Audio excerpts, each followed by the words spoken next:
Olá, seja bem-vindo ao nosso canal. Estamos hoje aqui para falar sobre missões, né? O propósito desse canal é nós divulgarmos e falarmos sobre a nossa missão na face da terra. Qual é a nossa missão? E nós estamos compartilhando com vocês, cada um, né? Os nossos contemporâneos aqui da Palavra de Deus, a missão, a importância da missão deles naqueles dias. Nós sabemos que nos dias de hoje também temos uma missão e nós vamos chegar nos nossos dias de hoje. A importância da obra missionária hoje na face da terra, para que nós não venhamos, né, jogar fora o preço, né, a atitude que esses homens tiveram, né, aqui nos nossos antepassados. Hoje nós vamos aprender em Juízes, que é o livro do juiz de Deus. No tempo do livro de Juízes, Deus levantava os reis, levantava os homens para julgar, né, a terra naquele tempo, né, e esses homens, essas pessoas, elas eram levantadas para julgar de acordo com a vontade, com a direção dada de Deus, né? Quando o povo era humilhado, exemplo, hoje nós vamos falar sobre a missão de Gideão, né? Gideão, ele foi levantado, né? Ele foi levantado por Deus por causa da opressão dos midianitas. E nós temos observado nesses dias que não tem sido diferente. A opressão tem sido sobre os homens, sobre as famílias da terra. Tem opressão em várias áreas nas nações da terra. E a única coisa que pode libertar esse povo, né, é eles entender o propósito dessa geração.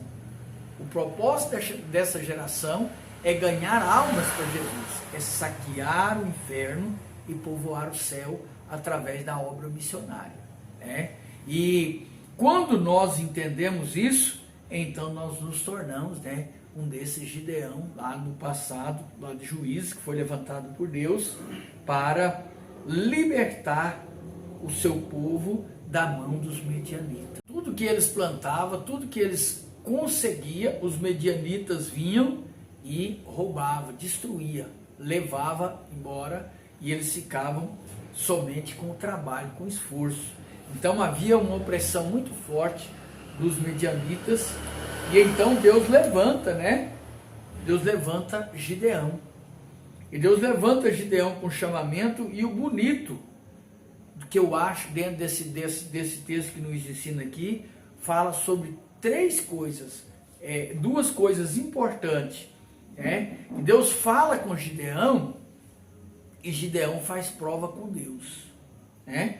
Gideão, ele fala com Deus para que Deus viesse confirmar com ele o segredo, né, daquela bênção, o segredo, a maneira que Deus iria fazer. E então Gideão edifica. A primeira coisa que Gideão faz, ele faz prova com Deus, para Deus provar a ele, e Gideão faz um altar, levanta um altar, né?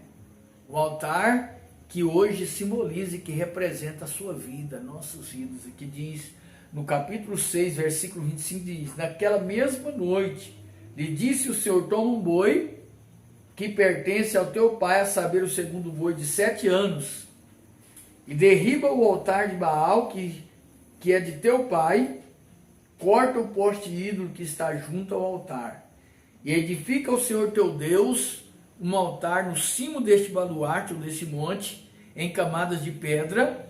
Toma o segundo boi e oferecerás em holocausto com lenha do poste ídolo que vieres a cortar. Então Gideão tomou 10 homens dentre os seus servos e fez como o Senhor lhe dissera, temendo, porém, a casa de seu pai, os homens daquela cidade, não fez de dia, mas de noite.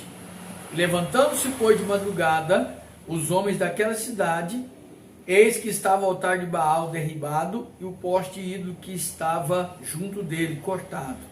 E o referido segundo boi fora oferecido no altar edificado. Então aqui fala do segundo boi, do altar edificado, né?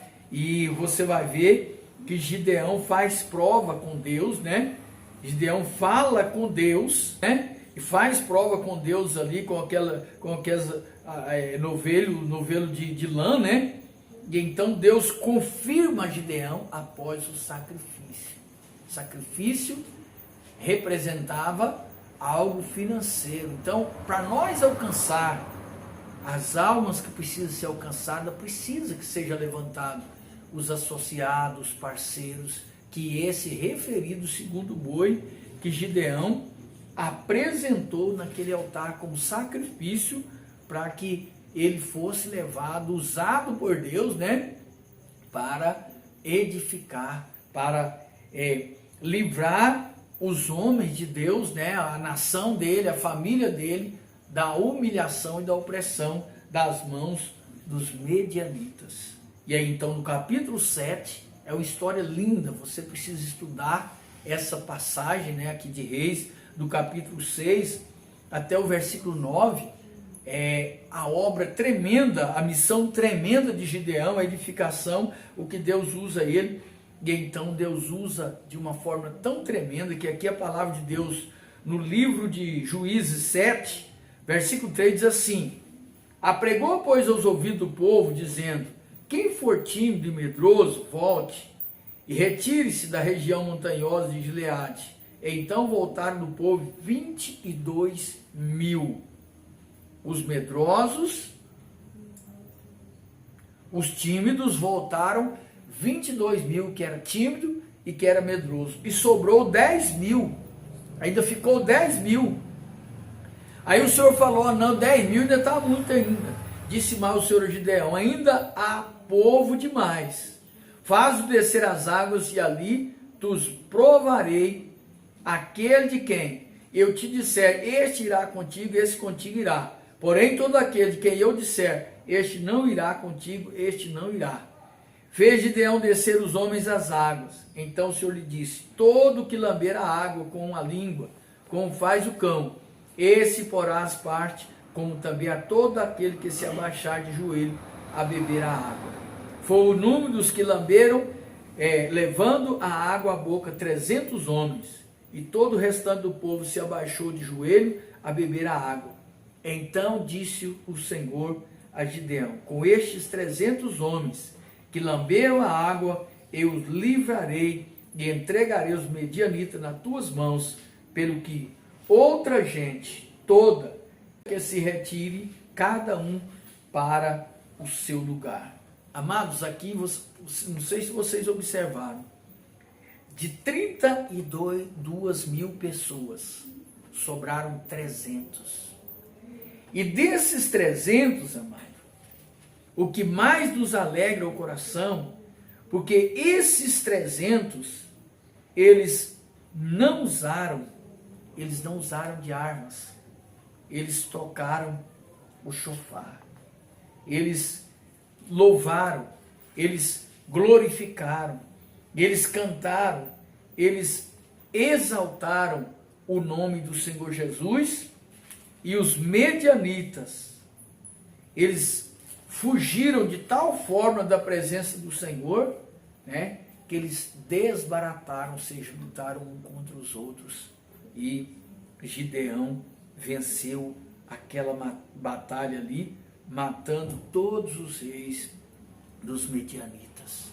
Então é algo que você que está nos assistindo precisa entender. Há um tempo e missão para todas as pessoas na face da terra.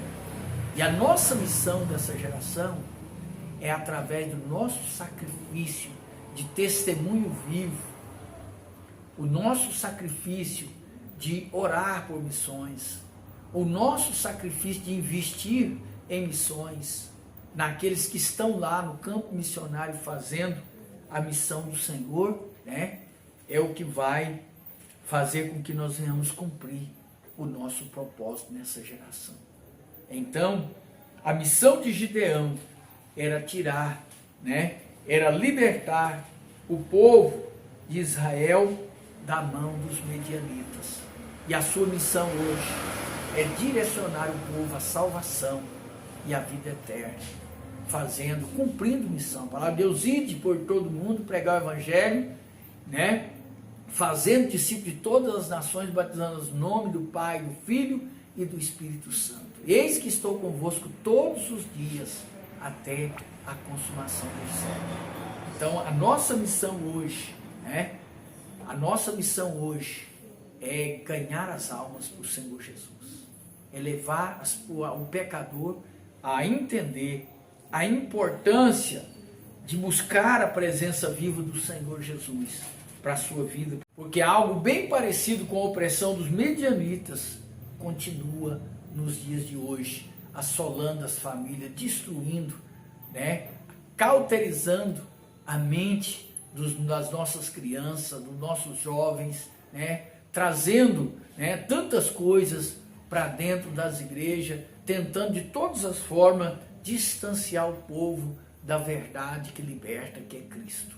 E nós temos a nossa missão nessa geração: ganhar almas para Jesus. Eu quero orar por você agora. Pai, eu entro diante da tua maravilhosa presença e que nós venhamos, ó Deus, aprender com Gideão.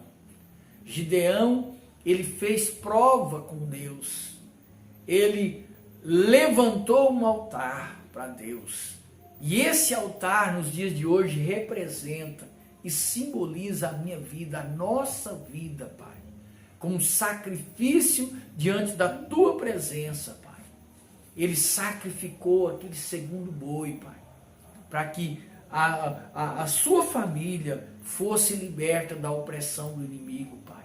E eu oro agora por esse missionário, por essa missionária contribuinte, investidora, para esse empresário que Deus está levantando, meu Pai, para ser um parceiro nesta obra. Pai, eu oro e eu o abençoo com toda sorte de bênção, no nome do Pai, do Filho e do Espírito Santo. Deus abençoe. Até o nosso próximo encontro, em nome de Jesus.